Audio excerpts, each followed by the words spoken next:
সামান্য হলুদ আর লবণ দিয়ে আলুগুলোকে হালকা ভেজে নেব। এখন মশলার মধ্যে আলু কষিয়ে নেব। মাছ দিয়ে হয়ে গেল মজাদার ছোট আলুর ঝোল। প্রিয় দর্শক, আসসালামু আলাইকুম। আজকে শোল মাছ দিয়ে ছোট আলু রান্না করব। আমি এখানে শোল মাছ হলুদ এবং লবণ মাখিয়ে হালকা তেলে ভেজে নিব। শোল মাছ বেশি ভাজলে শক্ত হয়ে যায়, রাবার হয়ে যায়। তো মাছ ভাজা হয়ে গেছে, এখন তুলে নিচ্ছি। ছোট আলু সিদ্ধ করে আমি খোসা ছাড়িয়ে নিয়েছি। আর এখন মাছ ভাজা এই তেলের মধ্যে আলু ভেজে নেব। সামান্য পরিমাণ লবণ আর হাফ চামচ হলুদ গুঁড়া দিয়ে আলুটাকে ভেজে নিচ্ছি। খুব হালকা করে ভেজে নিব, বেশি ভাজবো না। আলু ভাজা হয়ে গেলে এখন তুলে নিব। এই ছোট আলু ভর্তা অথবা মাছ মাংস দিয়ে ঝোল করলে খেতে খুবই মজার হয়। আমি মাঝে মধ্যেই করি। আর একটু তেল বাড়িয়ে নিয়েছি। এই তেলের মধ্যেই আমি পেঁয়াজ কুচি দিয়েছি 1 কাপ।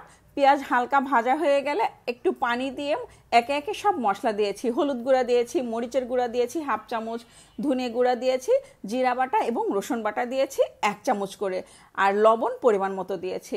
খুব ভালো করে মশলাটাকে কষিয়ে নিয়েছি। এখন ভেজে রাখা আলু দিয়ে দিলাম। এই মশলার মধ্যেই আলু খুব ভালো করে কষিয়ে নেব। আলু কষানো হয়ে গেলে এখন ঝোলের পানি দিয়ে দিচ্ছি।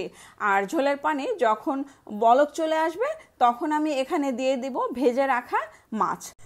রুই মাছ, শিং মাছ, মাগুর মাছ, মানে যে কোনো মাছ দিয়েই এই ছোট আলু ঝোল করতে পারেন। যারা মাছ খেতে পছন্দ করেন, আলু খেতে পছন্দ করেন, আমার তো খুবই পছন্দ এভাবে আলু দিয়ে ঝোল করলে মাছ। তো এই যে মাছ হয়ে গেছে, এখন আমি এখানে দিয়ে দিচ্ছি টমেটো। আমি এখানে 2টা টমেটো দিয়ে দিচ্ছি। ঈদের পরে মাংস খেতে আর ভালো লাগছে না, তাই ভাবলাম আজকে আলু দিয়ে মাছ দিয়ে একটু পাতলা ঝোল করি। সবশেষে আমি কাঁচা পাকা 4-5টা মরিচ দিয়ে দিলাম। হয়ে গেল মজাদার ছোট আলু দিয়ে শোল মাছের পাতলা ঝোল। এখানে ঝোল বেশিও রাখতে পারেন, আবার কমও রাখতে পারেন। সবশেষে ভাজা জিরা গুঁড়া দিয়ে দিলাম। হয়ে গেল মজাদার আলু দিয়ে ছোট আলু দিয়ে মাছের পাতলা ঝোল। এই ঝোল দিয়ে আপনি পেট ভরে তৃপ্তি সহকারে ভাত খেতে পারবেন। ছোট বাচ্চারাও খুব পছন্দ করবে খেতে।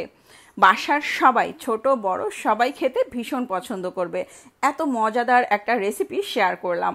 রেসিপিটি ভালো লাগলে একটা লাইক দিবেন, কমেন্ট করবেন, এবং যারা এখনও আমার পেজটি ফলো করেননি প্লিজ ফলো করে দিবেন। সবাই ভালো থাকবেন। পরবর্তী রেসিপি দেখার আমন্ত্রণ রইল। আজ এ পর্যন্ত। আল্লাহ হাফেজ। আসসালামু আলাইকুম।